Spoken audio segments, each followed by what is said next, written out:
Malacanang hindi nangangamba sa epekto sa ekonomiya ng bansa ang nangyayaring ingay sa politika.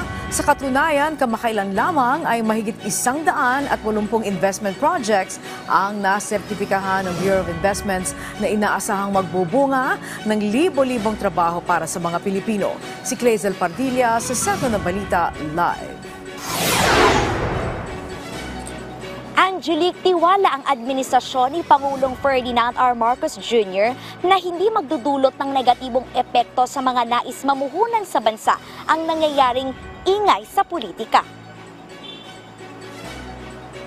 Hindi nababahala ang Malacanang sa epekto ng ingay sa politika sa bansa sa mga nais magnegosyo. Kasunod ito ng pagkakaaresto kay dating Pangulong Rodrigo Duterte na naharap sa Crimes Against Humanity sa International Criminal Court dahil sa brutal na laban kontra droga at extrajudicial killings.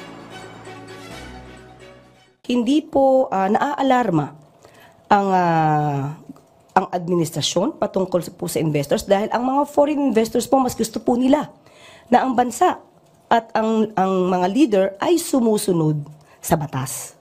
Hindi po nagkakanlong ng mga tao na involved po lalong-lalo na sa crime against humanity, specifically murder.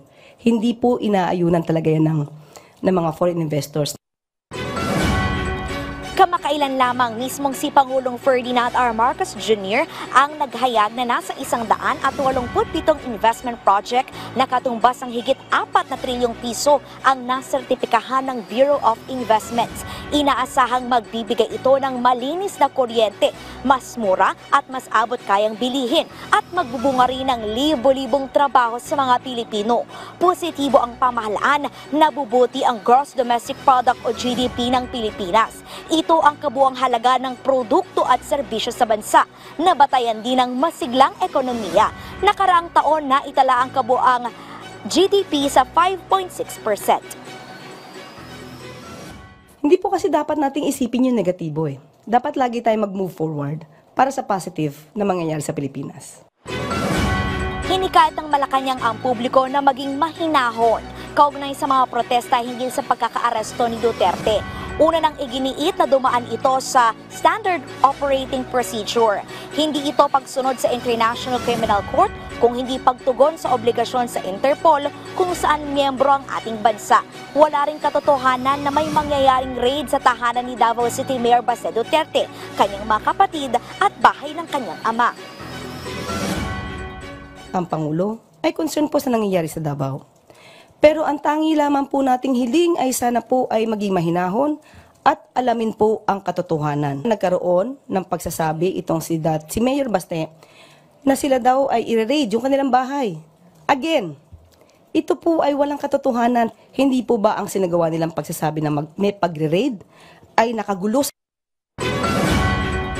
Habang buhay anyang magpapasalamat ang pamilya Marcos sa pagbibigay daan ni Duterte na mailibing sa libingan ng mga bayani si dating Pangulong Ferdinand Marcos Sr.